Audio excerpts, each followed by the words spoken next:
वालेकुम स्टूडेंट्स। हमने आज फिजिक्स का chapter number 7 properties of matter को डिस्कस करना है। उसका सब टॉपिक है डेंसिटी।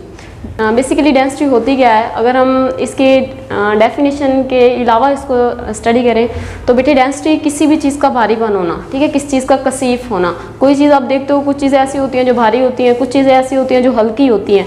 तो जो चीज़ें भारी होती हैं वो ज़्यादा भारी क्यों होती हैं, जो हल्की होती हैं वो क्यों हल्की होती हैं, तो उसके बारे में हम अगर हमने जानना है तो हमें क्या पढ़ना पड़ेगा, डेंसिटी वाला टॉपिक पढ़ना पड़ेगा। ठीक है, सपोज अगर मैं किसी ये दो बोर्ड मार्कर मेरे पास है, मैंने सपोज किया, लेट किया कि एक इसमें से किस चीज़ का बना हुआ है, आयरन का, और दूसरा है लकड़ी का। ठीक है, तो इसमें से भारी कौन सा होगा, अल्टीमेटली जो आयरन का बना हुआ है, लोहे का बना हुआ है, वो ही क्या होगा, भारी होगा। तो बेटे ये भारी क्यों है, क्योंकि इसके अंदर क्या है, क्वांटिटी ऑफ मैटर ज़्यादा है। मैटर की जो क्वांटिटी है, मैटर किसे कहते हैं, anything that have mass and occupy space. कोई भी ऐसी चीज़ जिसका कोई ना कोई मैस होता है, ठीक है, और वो जगह को घेरती है, वो क्या होती है, वो मैटर होता है। ठीक है, तो इसमें क्या होगा, क्वांटिटी ऑफ मैटर ज़्यादा होगी। तो जो चीज़ें भारी होती हैं उनमें क्या होगा, क्वांटिटी ऑफ मैटर ज़्यादा होता है, मैटर ज़्यादा होता है। ठीक है, और जो चीज़ें हल्की होती हैं उनमें क्या होता है, मैटर की क्वांटिटी क्या होती है, कम होती है।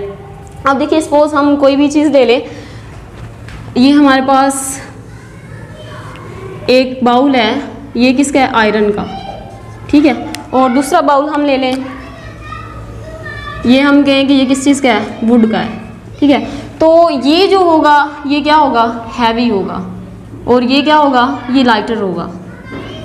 ये हैवी क्यों है, क्योंकि इसके अंदर क्या है, पार्टिकल्स ज़्यादा हैं। अगर इसको आप अंडर माइक्रोस्कोप देखोगे तो ये क्या है, सॉलिड है, और आपको पता है सॉलिड के जो पार्टिकल्स होते हैं वो बिल्कुल करीब करीब होते हैं, उनके दरम्यान में स्पेसेस नहीं होती हैं, खाली जगह नहीं होती हैं। तो इसका मतलब है कि यहाँ पे क्या होगा, मैटर की क्वांटिटी, मादे की क्वांटिटी ज़्यादा है, इसलिए ये क्या होगी, भारी होगी। और इसमें क्या होगी, मादे की क्वांटिटी बिल्कुल कम होगी। इसके पार्टिकल्स तो होंगे लेकिन उनके दरम्यान क्या होगी, थोड़ी थोड़ी स्पेस होगी। अब देखिए, जो चीज़ जुड़ के रखी होती है उसका वजन ज्यादा होता है, और जो चीज थोड़ी थोड़ी स्पेस पे होती है उसका वजन क्या होता है, कम होता है। तो बेटा जिस चीज का वजन ज्यादा होता है वो भारी होती है, और जिस चीज का वजन कम होता है वो क्या होती है, हल्की होती है।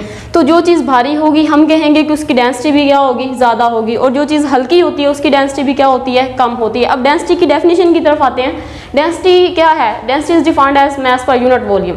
मैस पर यूनिट वॉल्यूम, किसी भी यूनिट वॉल्यूम में जो मैस की क्वांटिटी होगी, मैटर की क्वांटिटी होगी, उसको उसकी क्या कहेंगे, डेंसिटी कहेंगे। ठीक है, mess per unit volume, volume क्या होता है, उसमें वॉल्यूम हम कहते हैं length multiply width multiply by height. किसी भी चीज़ की लेंथ, विड्थ और हाइट को लेते हैं तो वो उसका क्या बनता है, वॉल्यूम बनता है। जैसे हम कहें कि ये एक बाउल है, ठीक है, इसकी लेंथ भी है, विड्थ भी है, और क्या है, हाइट भी है, मतलब ये लंबा भी है और मोटा भी है। ठीक है, तो ये इसका क्या होगा, वॉल्यूम होगा। तो उन्होंने क्या कहा है, मैस पर यूनिट वॉल्यूम। इस यूनिट वॉल्यूम में जितना उसका मैस होगा, ठीक है, वो उसकी क्या होगी, डेंसिटी होगी। मतलब मैं कहूँ कि ये बोर्ड मार्कर है, इस बोर्ड मार्कर, इसका कोई ना कोई वॉल्यूम है ना, ये लंबा भी है, इसकी चौड़ाई भी है और मोटा भी है।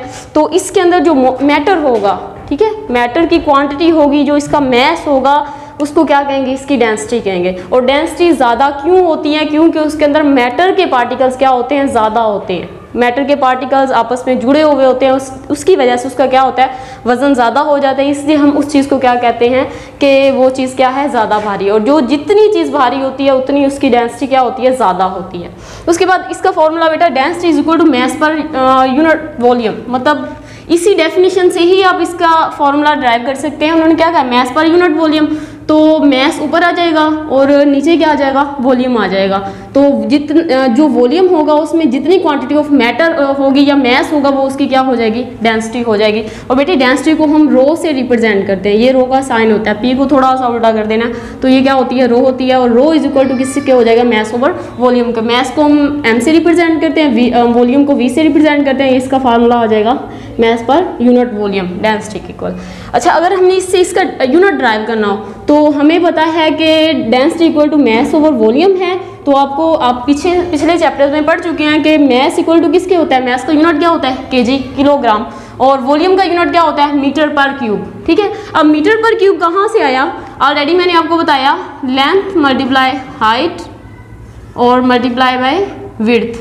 ठीक है, तो अगर लेंथ को लेते हैं तो लेंथ को भी मीटर में मेजर करते हैं, हाइट को भी मीटर में मेजर करते हैं और विड्थ को भी मीटर में मेजरमेंट इसकी करते हैं। तो अगर तीनों को इकट्ठा करेंगे तो हमारे पास क्या आ जाएगा, मीटर क्यूब आ जाएगा। इट्स मीन इसका वॉल्यूम किसके इक्वल होगा, मीटर क्यूब के इक्वल होगा। तो यूनिट क्या होगा, KG over metre cube. KG mass की जगह आ जाएगा और वॉल्यूम की जगह हमारे पास क्या आएगा, मीटर क्यूब। तो जब हम वॉल्यूम को ऊपर लेके ये मीटर क्यूब को ऊपर लेके जाएंगे तो केजी पर मीटर क्यूब हो जाएगा, क्योंकि जब भी आप नीचे वाली अमाउंट को ऊपर लेके जाते हैं तो वो उसका साइन क्या हो जाता है, चेंज होता है और माइनस में कन्वर्ट हो जाती है। उसके बाद यही एग्जांपल जो मैंने ऑलरेडी आपको बता दी कि आयरन क्या होगा, हैवियर देन वुड। लकड़ी से जो लोहा होगा वो भारी होगा, क्यों होगा, क्योंकि उसमें क्वांटिटी ऑफ मैटर ज़्यादा होगी। अंडर माइक्रोस्कोप रखेंगे तो उसके पार्टिकल्स करीब करीब होंगे, जिसकी वजह से वो ज़्यादा भारी हो जाएगा। ठीक है, उसके बाद हमारे पास क्या है, अगर हमने किसी चीज़ की डेंसिटी मालूम करनी हो, ठीक है, तो हम क्या करेंगे, हमारे पास उसका वॉल्यूम और मैस मालूम होना ज़रूरी है। ठीक है, अगर आपको किसी भी चीज़ का मैस और वॉल्यूम पता है तो आप उसकी डेंसिटी इजीली फाइंड आउट कर सकते हैं। जैसे उन्होंने आपकी बुक में आपको एग्जांपल दिया है, उन्होंने कहा है कि अगर 5 लीटर वाटर आपके पास है और 5 लीटर वाटर का मैस आपके पास कितना है, 5 kg। ठीक है, वॉल्यूम कितना है, 5 लीटर है और मैस कितना है, 5 kg है। तो आपने उससे उसकी क्या मालूम करनी है, डेंसिटी मालूम करनी है। तो बेटे 1 लीटर आपके पास 10 की पावर -3 के इक्वल होता है। ठीक है, ये 1/1000 इसके इक्वल होता है आपके पास 1 लीटर। ठीक है, अब हम क्या करेंगे, हमें उन्होंने क्या कहा है, 5 लीटर वाटर और मैस उसका कितना है, 5 kg है। तो density is equal to mass over volume.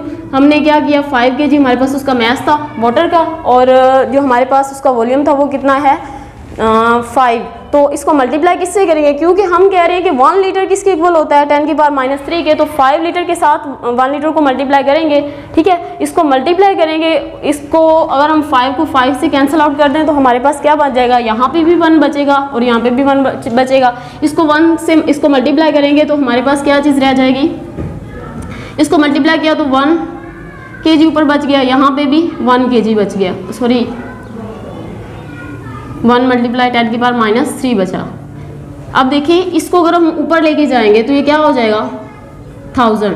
ठीक है, नीचे से ऊपर जाएगा तो वैल्यू क्या आ जाती है, पॉजिटिव। जब ऊपर जाएगा 1000 हो जाएगा, तो 1000 kg पर मीटर क्यूब। अब जो kg है वो ऊपर वाला साथ आ गया, इसके साथ हमारे पास क्या था, मीटर क्यूब था। ये मीटर क्यूब ऊपर जाएगा तो क्या हो जाएगा, माइनस हो जाएगा। ठीक है, तो वाटर की डेंसिटी हमारे पास कितनी आ गई, 1000 kg पर मीटर क्यूब। और वाटर की डेंसिटी हमेशा से इतने ही होती है। आप कोई भी वॉल्यूम ले लें, कोई भी मैस ले लें, आप इसके अंदर ऐड करेंगे तो वो आपके पास वाटर की डेंसिटी 1000 पर मीटर क्यूब ही आएगी। ठीक है, उसके बाद बेटा हमने क्या करना है, डेंसिटी की और इक्वेशन ड्राइव करनी है। तो हमारे पास डेंसिटी इक्वल टू किसकी होती है, मैस पर वॉल्यूम के। अगर आपने यहाँ से मैस को लेना है, अगर आपके पास कोई न्यूमेरिकल आता है तो उन्होंने उसमें कहा हो कि आपने इसमें से मैस को मालूम करना है, तो आप क्या करोगे, मैस की वैल्यू को अलग लेना पड़ेगी। इसके लिए आप क्या करोगे, यहाँ पे जो वॉल्यूम है नीचे क्या हो रहा है, डिवाइड हो रहा है, इधर आके क्या हो जाएगा, मल्टीप्लाई। तो density multiply by volume equal to किसकी हो जाएगा, मैस के। ठीक है, मैस को ड्राइव करना है तो आपको यहाँ से वॉल्यूम नीचे डिवाइड होगा, इधर आके क्या हो जाएगा, मल्टीप्लाई हो जाएगा। अगर आपको यहाँ से वॉल्यूम लेना है तो आप क्या करोगे, ये देखें इधर आपके पास क्या है, वॉल्यूम है ना, तो आप वॉल्यूम को इधर ही रहने दो, ये इधर मल्टीप्लाई हो रहा है, उधर जाके क्या हो जाएगा, डिवाइड हो जाएगा। तो वॉल्यूम हमारे पास किसके इक्वल आ जाएगा, volume is equal to mass over density. अगर आपको डेंसिटी ड्राइव करनी है तो आपके पास डेंसिटी का फार्मूला आपको ऑलरेडी आता होगा, उसके अंदर से अगर मैस लेना है तो वॉल्यूम इधर डिवाइड हो रहा है, इधर आके क्या हो जाएगा, मल्टीप्लाई। तो then density multiply volume is equal to mass. और अगर आपको यहाँ से वॉल्यूम को लेना है तो वॉल्यूम को इधर ही रहने देंगे, इधर डेंसिटी मल्टीप्लाई हो रही है, उधर जाके क्या हो जाएगी, डिवाइड। तो वॉल्यूम हमारे पास किसके इक्वल आ जाएगा, मैस ओवर डेंसिटी के इक्वल आ जाएगा। बेटे ये आपका आज का टॉपिक था, अगर इसमें कोई भी क्वेश्चन हो तो आप पूछ सकते हैं। अल्लाह हाफिज़।